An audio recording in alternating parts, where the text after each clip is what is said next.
Patrick, thank you, and thank you to all of you. People of liberty, if you can hear our voices, understand this. We may be in New York. We may be 5,000 miles away. But today, every man, woman, and child in this plaza today is proud to say, we are citizens of Camp Liberty. We stand with you.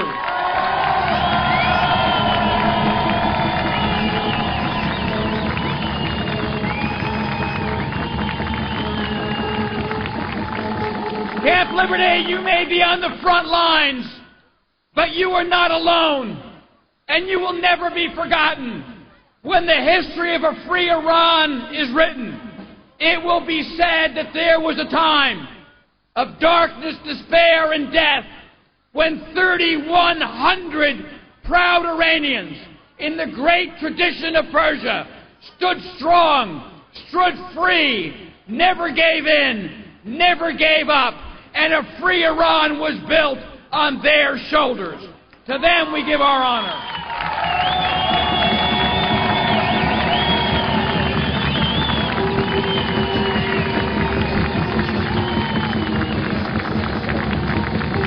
Now, friends, I know that Rouhani fears our voices. I know he fears our presence. I know he fears the freedom that we want for his people. But here's what he needs to hear across this street. Are you afraid of his thugs or his jails or his torture? Do you fear Rouhani?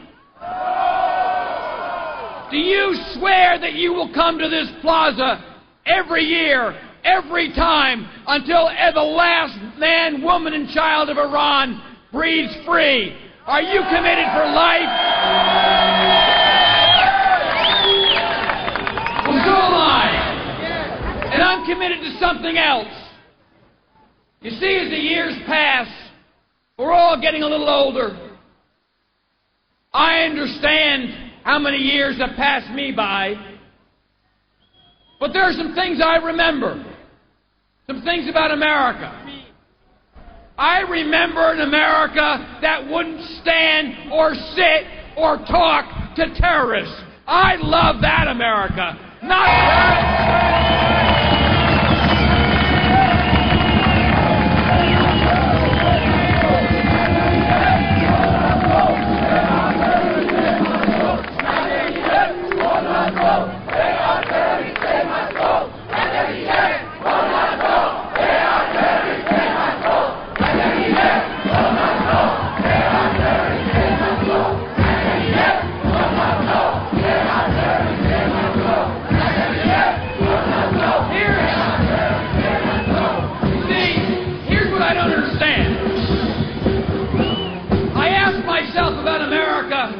and all the things that I love about our country. And I think to myself, as President Obama needs to remind himself today, would Franklin Roosevelt meet with a nation that was enslaving its people? Would Ronald Reagan meet with a Rouhani that was lying to America and developing atomic weapons?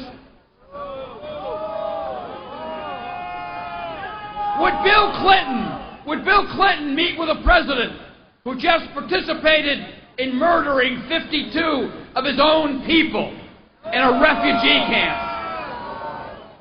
I understand that America, the America of Roosevelt and Kennedy, of Clinton and of Reagan. I do not understand and I do not accept an American president meeting with the leader of the greatest terrorist government on the face of the earth, who's lied to America, deceived America, enslaved his own people, killed thousands of people, brings terrorism around the world. I don't understand that America.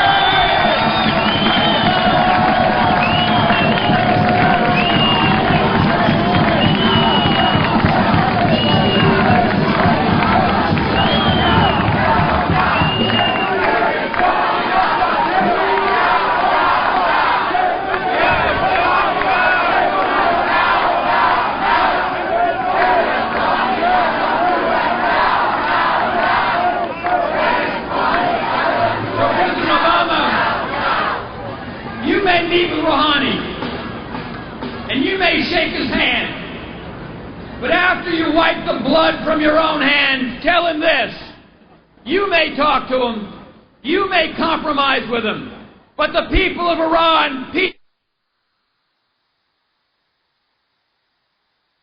never give in, will never go away. We demand a free Iran.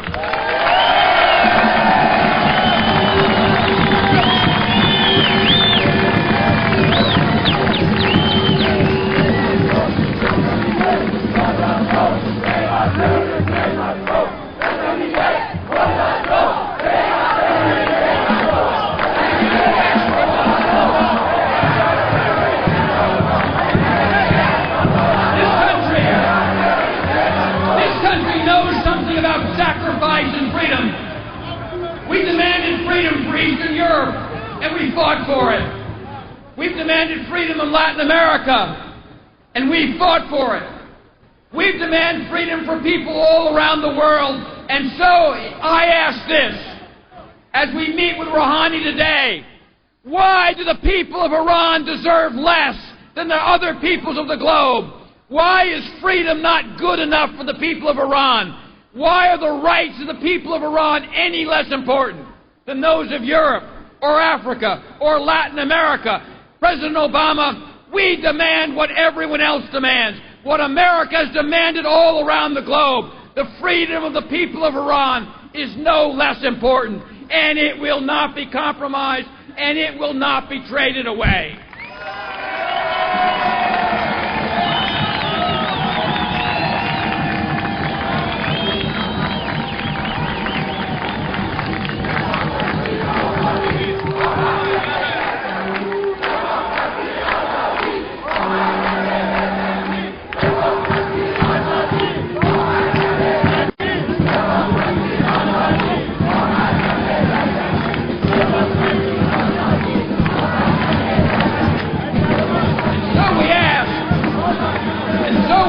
Of our own government, America, as you always have been, for all the reasons that we admire this government and respect this country. America, get on the right side of history. There is no compromising with evil. You do not belong in a room with Rouhani. President Obama, do not demean your office or the integrity or the history of this country. Do not meet with terrorists. Stand firm, stand strong, and do not give in. Not now, not ever.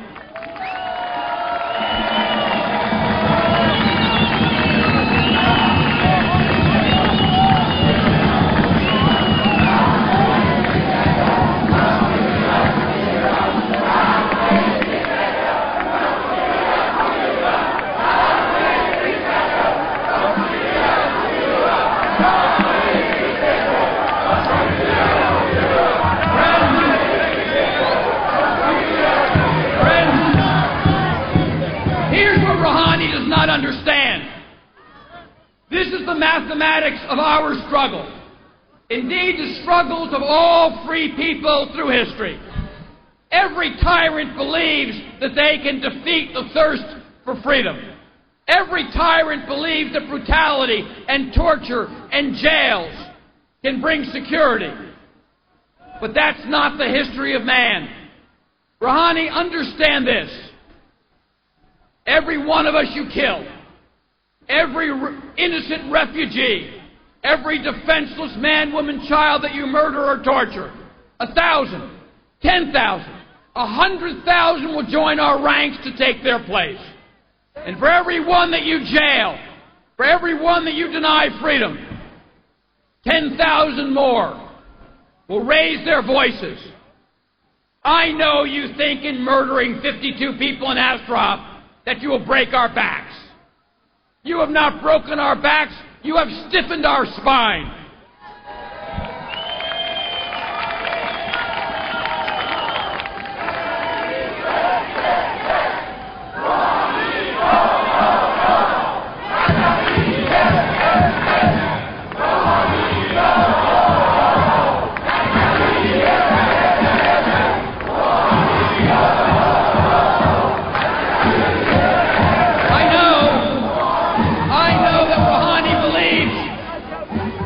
that with every missile that hits Camp Liberty, with every hostage that is taken into custody, he believes that he weakens our will.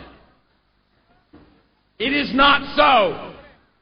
Every offense against liberty, every death at Ashraf, every person in Tehran who was tortured or imprisoned, our ranks swell, our confidence grows, our determination is emboldened. We're not going away. You're not breaking our will. If we're 5,000 here today, next year we'll be 10. If there are people in the streets of Tehran today demanding freedom, there'll be twice as many next year. My friends, understand this. I know you can get discouraged when you see the blood run the streets of Liberty or Ashraf. I know you can get discouraged when you see world leaders kowtowing to a terrorist government. That is not the milestone of history. The milestone of history is with the people. People on the streets. People on the front lines. Believe me when I tell you, we may not know when victory comes. We may not know when the mullahs fall. We may not be able to see the day. But as certain as you live and breathe here today, the one thing I can guarantee you, the inevitability of human victory, the inevitability of freedom. History is on our side. Freedom is inevitable. A democracy in Iran, the democracy shared by people around the world, is inevitable. It is coming. You are part of it. And generations of Iranians will say your name. I tell you this, one day, across Iran, grandparents will bring children on their knees, and they will say, there was a time when we, the few, stood up against the many. We, the weak, stood up against the mullahs and all their guns and all their torture. And we, my grandson and my grandchild, we won the inevitable victory. You will live to see a free Iran. God bless you. Thank you for your struggle.